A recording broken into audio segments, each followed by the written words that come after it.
We wanted to find someone to come speak about an iPhone app, and ironically, we ended up at a magazine.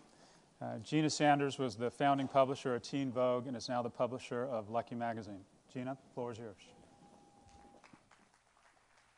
Thank you, Scott, and thank you all for having me.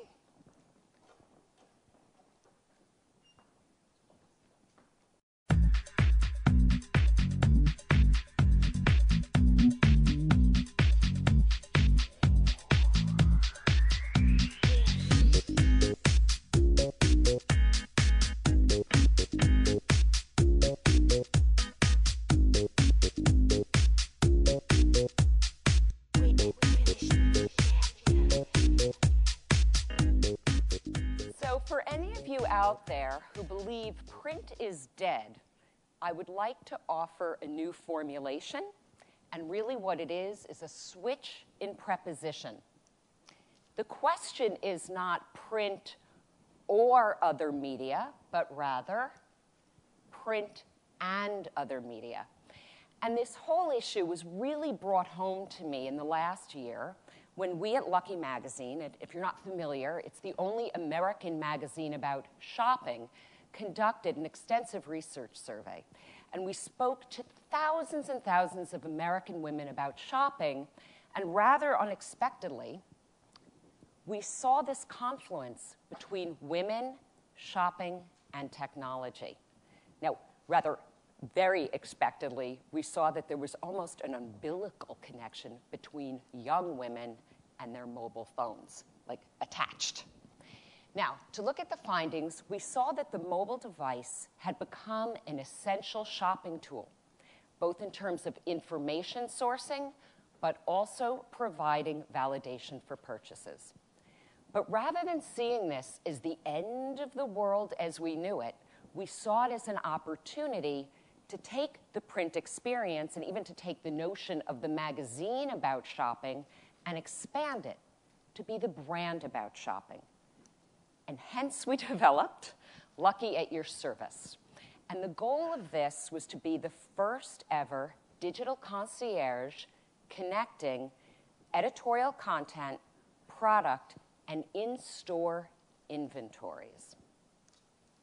Now, as we were first to market, and it's just almost inconceivable. I mean, this was in February. There are now over 80,000 iPhone apps. We garnered a lot of press and a lot of attention, which was grand. And here are the highlights. One of the things I want to point out is that within 6 months, we were noted by Apple on their iPhone, or rather their iTunes homepage, as being new and noteworthy. Now, I will get to in a moment how one can be new twice in 6 months with the same product, okay? But first, let's take a look at how it works. Here is your iPhone. And what Lucky at Your Service enables you to do, first of all, is to shop by product, by brand, by price, to select your favorite, to locate it, and confirm availability at a store near you, buy it right then and there, or have it put on hold for same-day pickup. Okay, so let's say we go on our iPhone, and this is the table of contents, and I want to shop for shoes, which I got to tell you, happens about every day. So I've decided that the trend I'm interested in, and I just happen to have a pair of these on, are platform pumps. So I tap, and what this does is connect me, and there are pages and pages of these pumps, to every pump in the current issue of Lucky. Now, let's say I want these Boat Care purple pumps, okay? I can find it online, and that's provided by the manufacturer, and I can buy it right there. Or I can find it at a store near me, and that's because the app is GPS enabled. So literally, within a 2-mile radius, I can find out where those shoes are because I'm going to go buy them. It's going to map it for me, and I can go right there. But there's more. It doesn't end there. I can input my information, my personal information, my shoe size, and the color, send this request, and through a third-party call center, within 10 minutes, I will get a text telling me that, and in this case we've made up the name Christy at Bergdorf Goodman, is waiting for me with that pair of shoes, and they will be waiting for one day. And it even gives you coffee. I'm kidding about the coffee part. Okay, this is the consumer opportunity. Now I'm going to tell you about how we worked with marketers and how we continue to. Now, back in the old days, and that's back in February, because that's how this goes, we tagged an advertiser's product and put it within the content or provided the opportunity to drop in an interstitial ad. Now, whether it was the ad or the product, this was tappable and brought us to product description, yet again, that we could click to buy online or put on hold.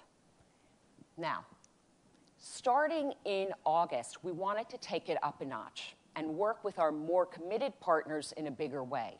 So we've created branded channels. Now, this example is Clinique, who's up right now. And with Clinique, the consumer can buy skin essentials here, and they can either buy it right here on the Clinique website or be directed to a store. These are skin solutions and makeup must-have. Now, what Clinique also has done was to supply us with video. So the consumer wasn't just finding out where to buy stuff, but how to use it. And this is all on the iPhone. Okay, now, the next channel going live, and this will go live next week on November 10th, is for Tiffany.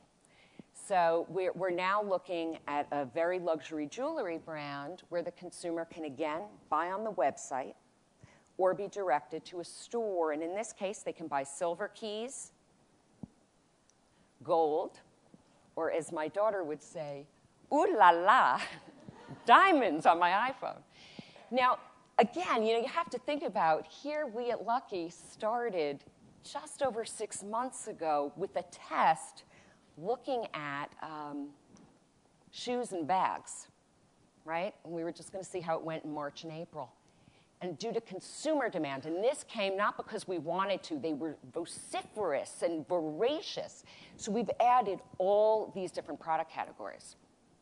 The other big change has been the advent of the 3.0 technology from Apple. So we're now able to push deal of the day, video. You can do personalized wish lists that you can send to your friend. So I mentioned before we were new and noteworthy twice. It's because of the functionality. It's almost a different app based on all the new things you can do. So I want to tell you just a bit about this is the personal anecdote about what I have learned. The first is keep it simple with the mobile app. It should either entertain or provide a service. A friend of mine said last week, and I really can't say it better, the best apps should either save time or waste time. And if you've ever wasted time doing this, you'll see what he means. I would be remiss if I did not bring up the Frankenstein phenomenon. And this was a term I heard from a vendor we worked with. And what it means is you flick on that switch and you have no idea what's going to happen. The one thing I can pretty much guarantee, and I know Scott talked about prices coming down, but when you get involved in this kind of thing within your own organization, it's going to take much more money and many, many more resources than you think. So the key message I can give you is think about the monetization of it first, because you can't go back, all right? And the reason for that is the consumer is so demanding. They want more, they want it more often, and they're very vocal about it. Now, you could say as marketers, well, that's always been true. But what's new with mobile is they don't just want more often. They want it everywhere they are, and they want it all the time. That's the challenge, but that's also the opportunity. Because for those of us in the print media, the opportunity to surround that customer in these different mediums 24/7, to me, is the definition of and. Thank you.